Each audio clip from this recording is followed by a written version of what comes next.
Good evening to each and every one of you. आज हमारा जो टॉपिक ऑफ डिस्कशन होने वाला है वो होने वाला है, जैसे हमने पहले ही बताया, हरिद्रा खंड अवलेह। मेडिसिन बहुत सिंपल है, मेडिसिन काफी लोग यूज करते हैं, लेकिन आज इस पूरे वीडियो में हम थोड़ा सा डिटेल में देखेंगे कि हरिद्रा खंड किस तरह से मिलता है, किस तरह से यूज करना चाहिए, और जो थोड़ा बहुत इसको लेके डाउट है जो हम डिस्कस करेंगे कि प्रैक्टिस में उसे कैसे टैकल करना चाहिए। सो फिर से हमारा टॉपिक ऑफ डिस्कशन हरिद्रा खंड अवलेह। It is one of the most common OTC medicine in a market. यानी कि आप कहीं भी इंडिया में किसी भी जगह जाओ और आप बोलिए कि हरिद्रा खंड, काफी लोग बनाते हैं, इजीली यूज करते हैं। और उससे भी इंपॉर्टेंट बात है कि एज अ डॉक्टर आपका जो अप्रोच होना चाहिए, आपकी अंडरस्टैंडिंग ऑफ जो मेडिसिन होना चाहिए, वो एक अच्छे लेवल की होनी चाहिए। कि जितने भी एलर्जिक स्किन डिजीजेस है, भले वो टिकेरिया हो, अ, या किसी को सोराइसिस हो, एक्जिमा हो, जो मोस्ट ऑफ द टाइम हम जो ट्रीट करते हैं ये डिजीज के अंदर, वो है कंडू, दैट इज इचिंग। तो हमारा ये जो कल्प है, यानी कि ये जो मेडिसिन है, ये सबसे ज्यादा चीजें टारगेट करता है सिम्टम इचिंग को। ये चीज आपको आगे भी मैं बताऊंगा और आपको हर बार रिपीट करते रहूंगा कि इचिंग के लिए it is one of the best medicine. लेकिन कितना हद तक काम करेगा, किस तरह से काम करेगा, ये भी समझना बहुत इंपॉर्टेंट है। जरूरी ये नहीं कि कहीं भी इचिंग दे दिया और आप इस मेडिसिन के भरोसे बैठे रहो कि इचिंग कम हो जाएगा। हर बार आपने भी पर्सनली एक्सपीरियंस किया होगा कि ऐसा नहीं होता। तो इसलिए इचिंग को भी आगे हम थोड़ा समझेंगे। लेकिन हमारा जो मेन टारगेट है वो है एलर्जिक स्किन डिजीज। यानी कि जहां भी एलर्जिक स्किन डिजीज के अंदर कंडू सिम्टम है, वहां इस मेडिसिन का उपयोग करना सबसे ज्यादा फायदेमंद होता है। यानी कि उस डिजीज के अंदर जहां पित्त और कफ की संप्राप्ति लेके इचिंग के सिम्टम ज्यादा आ रहा है, वहां इस मेडिसिन का रोल बहुत ही ज्यादा, बहुत ही उत्तम होता है। तो इसलिए हरिद्रा खंड अवलेह हम आज डिस्कस करने वाले हैं कि इसका रेफरेंस कहाँ है, यानी कि सबसे पहले कहाँ उल्लेख किया गया है, किस कंटेंट के साथ उल्लेख किया गया है, इसका मोस्ट प्रोबेबल एक्शन क्या होगा, इसका डोज क्या होगा, कब तक इसको देना चाहिए, और क्या प्रिकॉशन लेना चाहिए इसको देते समय। सबसे पहले हम ये देखने की कोशिश करते हैं कि हरिद्रा खंड अवलेह का एग्जैक्ट जो रेफरेंस है वो कहां आता है। तो हमें ये देखने मिलता है कि ग्रंथ के अंदर जो हरिद्रा खंड का रेफरेंस है, यह है भैषज्य रत्नावली। और भैषज्य रत्नावली के बाद उस चैप्टर का जो नाम है वो है शीत पित्त उदर्द कोट और उत्कोट। अब इसमें देखने की या अंडरस्टैंडिंग करने की क्या बात है कि शीत पित्त उदर्द कोट ये जो डिजीज का नाम है, हो सकता है कोई कंपनी उसका टैबलेट फॉर्म में बताए, हो सकता है कोई चूर्ण फॉर्म में बनाए, हो सकता है कोई अवलेह फॉर्म में बनाए। आपको ऐसा लगता है कि ये मेडिसिन डिफरेंस नहीं होगा, लेकिन कुछ हद तक डिफरेंस आते हैं। जैसे हम हर बार बोलते हैं कि आयुर्वेद के अंदर मेडिसिन देना इंपॉर्टेंट नहीं है, मेडिसिन का फॉर्मूला किस फॉर्म पे है, पंचविध कषाय कल्पना क्या है, चूर्ण, अवलेह, गुटी, वटी, भस्म, ये हर एक फॉर्मेशन के अंदर अलग अलग अग्नि होती है, अलग अलग स्वरूप होता है।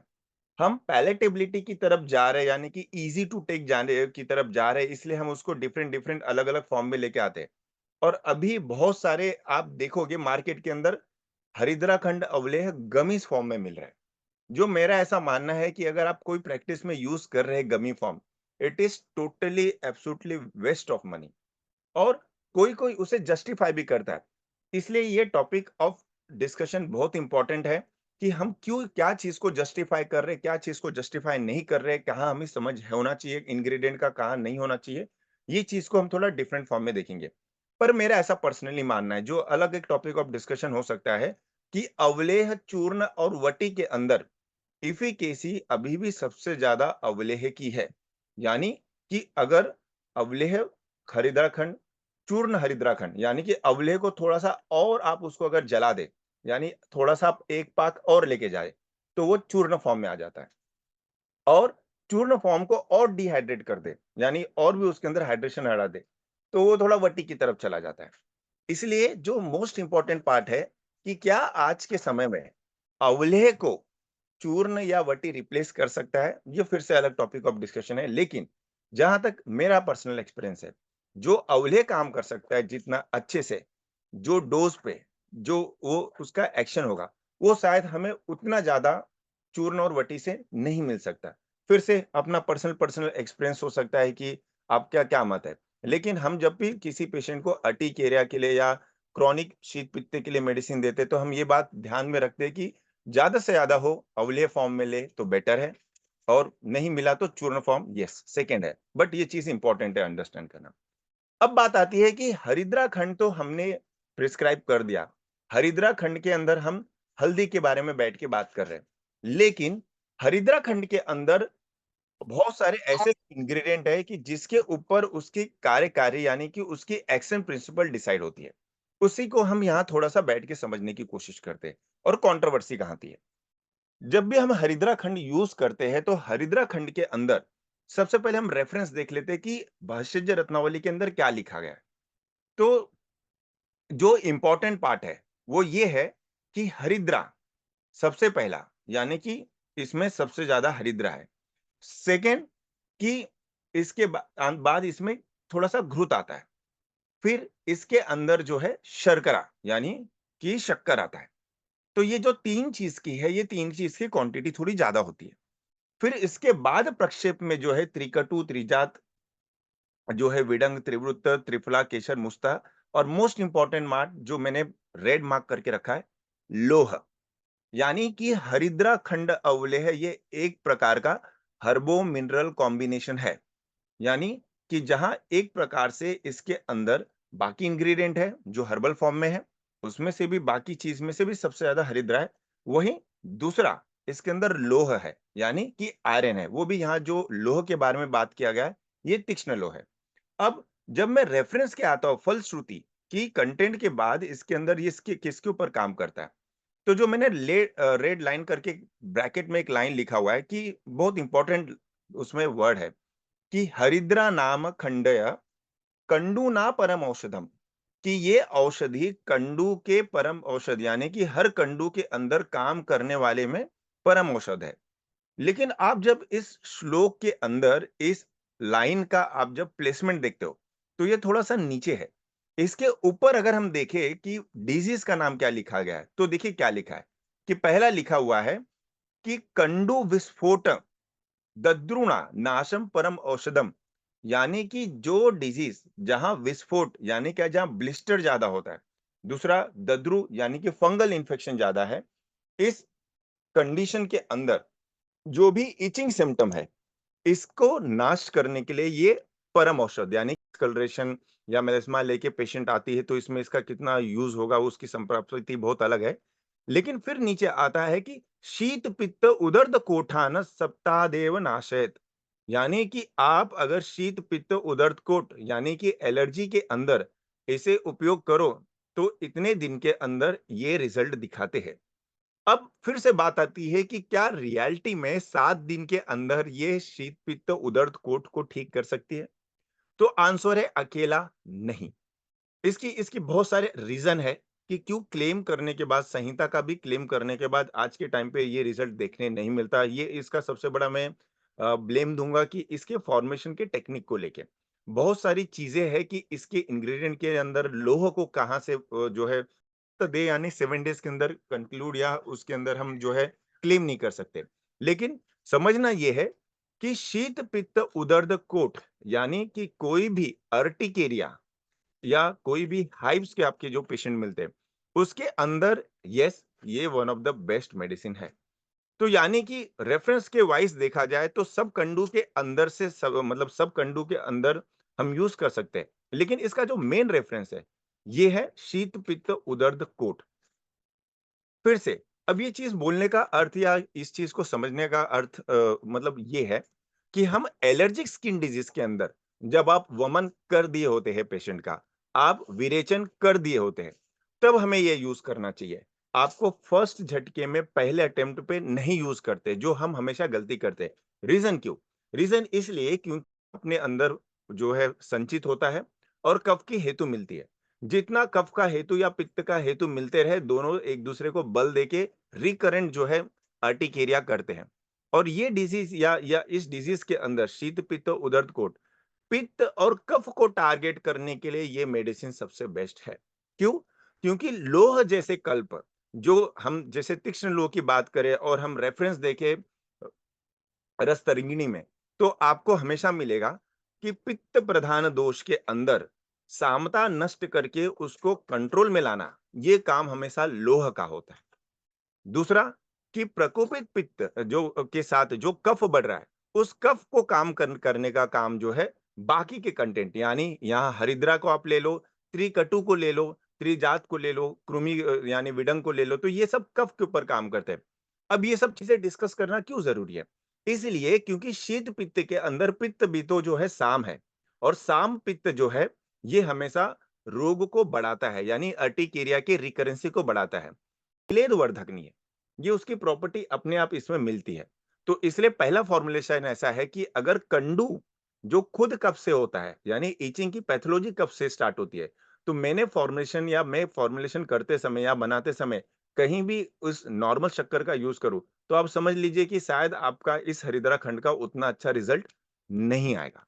दूसरी बात इसमें यह आ जाती है कि ये जो हरिद्रा खंड के बारे में हम बात कर रहे हैं, इस हरिद्रा खंड के अंदर जो है मिल्क है। अब फिर लोगों का कहना है कि मिल्क है तो ये भी तो कफकर होना चाहिए। तो इसलिए थोड़े-थोड़े क्वेश्चंस के साथ आप ये देखोगे कि इस स्टेप के अंदर भले हम मिल्क ले रहे हैं या शुगर कैंडी ले रहे हैं, लेकिन इस फॉर्म पे ले रहे हैं या इतना इसको पाक कर रहे हैं कि इसके अंदर गुरुता नहीं है।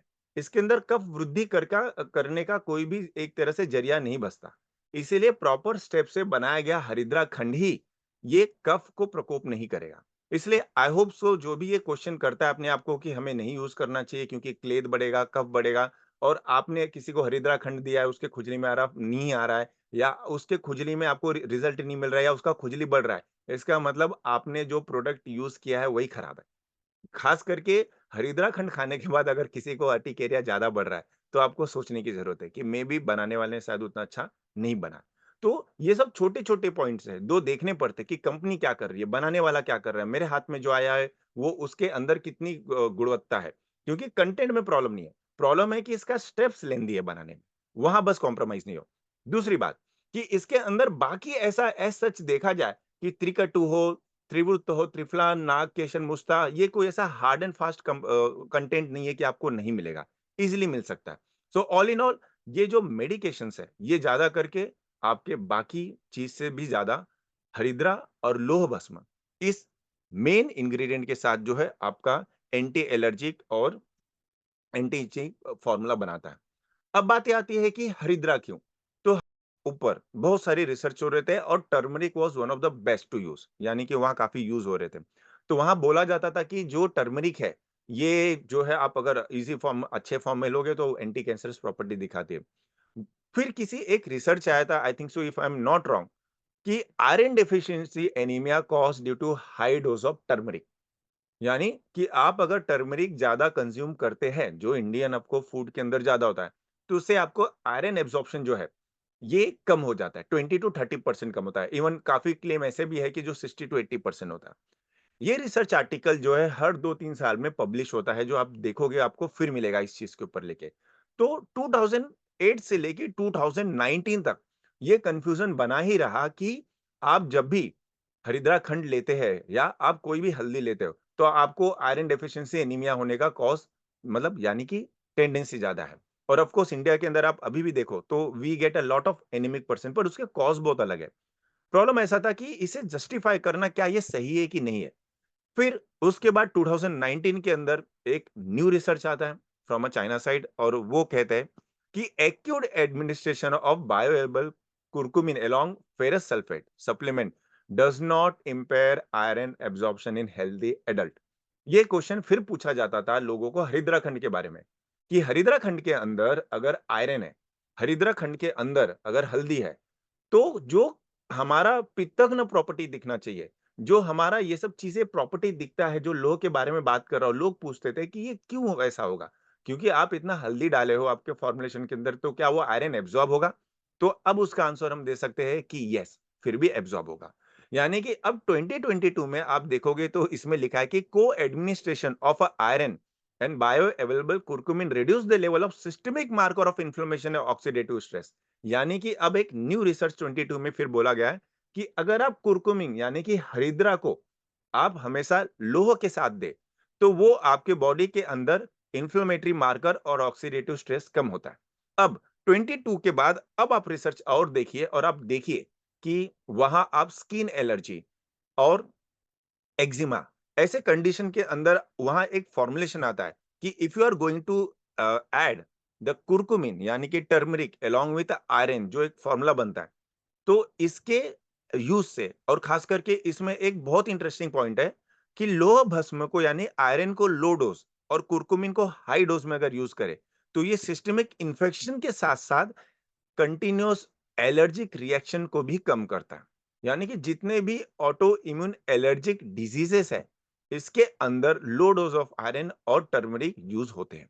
तो यानी कि एक जो बड़ा डिबेट था कि कितना आयरन कितना टर्मरिक होना चाहिए, ये संहिताकारों ने आज से हजारों साल पहले पहले फॉर्मूले में बिठा दिया। तो इसलिए फिर बात आती है कि इतना कंट्रोवर्सी के बाद आयुर्वेद के जो मेडिसिन्स हैं, अभी भी ट्राइम टेस्टेड है। यानी कि मे बी मॉडर्न पैथोलॉजी थोड़े बहुत समझने में या थोड़े बहुत उसको अंडरस्टैंडिंग में टाइम लेती हो। लेकिन जो क्लासिकल फॉर्मुलेशंस है, इसे आप कभी भी किसी रिसर्च को देख के ना बदलें। क्योंकि बीच में ऐसे भी हमने टाइम देखा था कि जहाँ हरिद्रा खंड के अंदर बिल्कुल भी लौह भस्म नहीं डाला जाता, एज़ इट इज़ दिया जाता था। फिर क्वेश्चन आता है कि विदाउट लौह भस्म क्या पूरा का पूरा आयरन जो यानी कि जो कुरकुमिन है या जो टर्मरिक है एब्जॉर्ब होगा? Don't know. तो यही रीज़न है कि हम ना खाली आप नाम देख के आप तुरंत मेडिसिन को सिलेक्ट करने की जो हमारी टेंडेंसी है, उससे ज़्यादा आप ये देखिए कि इंग्रीडिएंट क्या है? काम कैसे करते हैं? जैसे कि अर्टिकेरिया जितने भी क्रॉनिक इडियोपैथिक अर्टिकेरिया जो आप प्रैक्टिस में ट्रीट करते हैं, सब के सब उदर्द है, सब के सब। मोस्ट ऑफ द टाइम आपको जो मिलते हैं उदर्द, उडकोट और कोट ही मिलते हैं। शीत पित्त आपको सीजनल मिलता है या बहुत ही स्पेसिफिक कॉज में ड्रग इंड्यूस एलर्जी वो सब में मिलता है। तो उदर्द फैलने वाला नहीं होता है, एक ही जगह पर आता है, बार-बार आता है, जगह फिक्स जो ड्यूरेशन फिक्स, उसका जो जितना फ्रीक्वेंसी है वो फिक्स। तो कफ प्रकोप ज़्यादा होता है। तो जहाँ कफ प्रकोप होगा वहाँ हेतु पाके फिर से ये जो है अर्टिकेरिया की संप्राप्ति होती है। यही रीज़न है कि ये छोटे-छोटे चीज़ को आपको दिखना पड़ता है और ये ऑफ कोर्स ये अर्टिकेरिया अलग-अलग टाइप, कोई मतलब नहीं होता। यानी कि जितने अलग-अलग नाम उतने थोड़ा कन्फ्यूज़ करते हैं, लेकिन ऑल इन ऑल ये जितने भी नाम हैं, सब कफ और पित्त के बीच में बैठेंगे। जैसे आप देखो सोलार अर्टिकेरिया हीट से आता है मतलब पित्त, फिर वापस से है इसके अंदर एक्वाजेनिक अर्टिकेरिया कि कोल्ड वाटर से एक्सपोज़ हो रहा है, ठंडे में गए, कहीं घूमने गए, स्विमिंग पूल में जंप मारा अर्टिकेरिया आ गया, फिर हम बोलते हैं पानी जो है खराब है। लेकिन नहीं, मेबी बहुत सारे लोग को क्लोरीन के साथ-साथ जो है कोल्ड वाटर अर्टिकेरिया भी होता है। किसी को directly cold urticaria expose to होता है, तो सोलार हीट, कोल्ड कभी-कभी इसमें कुछ भी नाम नहीं मिलते। सब के सब संप्राप्ति जो है उदर्द के अंदर आते हैं, यानी वही पित्त, वही कफ। तो इसीलिए ये जो मेडिसिन है जिसके बारे में हम बात कर रहे हैं, ये medicine one of the best है व्हिच एक्ट्स ऑन बोथ पित्त जो पचित पित्त है, जो पहले से संचित है, दूसरा कि ये कफ। अब इसके साथ और भी बहुत इंटरेस्टिंग बात ये है कि हरिद्रा खंड हम जब लेते हैं, तो जैसे मैंने पहले बताया कि मेरा प्रेफ़रेंस ये होता है कि मार्केट में जो अवलेह फॉर्म में इसको यूज़ कर रहा है, उसको मैं ज़्यादा यूज़ करूँ। फिर मैं बताया कि ये बहुत अलग टॉपिक हो गया कि अवलेह से बेटर चूर्ण, चूर्ण से बेटर टैबलेट क्यों? लेकिन एफिकेसी वाइज़ जो है अवलेह हमेशा प्रेफ़रेबल रहेगा। 20 ग्राम पर डे इसका डोज़ होता है। तो हम इसलिए कि जो पेशेंट गैस्ट्राइटिस वाले हैं, अगर उनको देने के बाद सिम्पटम आ रहा है, थोड़ा कॉन्स्टिपेटेड हो रहा है, बर्निंग हो रहा है, तो ऐसे कंडीशन में नहीं देते। अदरवाइज़ ये ऑलमोस्ट सब पेशेंट के अंदर आप इसे दे सकते हो without any side effect. So all in all शीत-पित्त का जो हमने ओवरऑल देखा, थोड़ा-सा एक तरफ से ये देखा कि इसके अंदर हमें क्या अवेयरनेस लाना है, दूसरा कि ये शीत-पित्त के अंदर यानी कि जितने भी प्रकार के अर्टिकेरिया है, उसके अंदर काम करने वाला बेस्ट ड्रग है। तो आप जब नेक्स्ट टाइम प्रैक्टिस में आप यूज़ करेंगे, आप होप्स हो कि जितने भी चीज़ों के हम पर हम बात किए, उस हर कंट्रोवर्सी, हर डाउट को जो है, आप साइड में रख के इस 5 डिजीज़ के ऊपर यूज़ कर सकते हो। पहला ऑल एलर्जिक स्किन डिजीज और ऑल एलर्जिक स्किन डिजीज में ये कॉन्टैक्ट डर्म जो है एलर्जिक है या अर्टिकेरिया जो इडियोपैथिक हो जिसमें कोई कॉज़ नहीं हो, दोनों पे काम आता है। जिसको अनकंडीशनल रैशेस आता है, अनकंडीशनल इचिंग आता है, विदाउट एनी अर्टिकेरिया उसमें भी ये वन ऑफ द बेस्ट काम करता है। स्टार्टिंग में जो है आप जो है काढ़ा स्टार्ट करके फिर आप इसे स्टार्ट कर सकते हो। Blister due to any allergy कोई इंसेक्ट बाइट है उसके बाद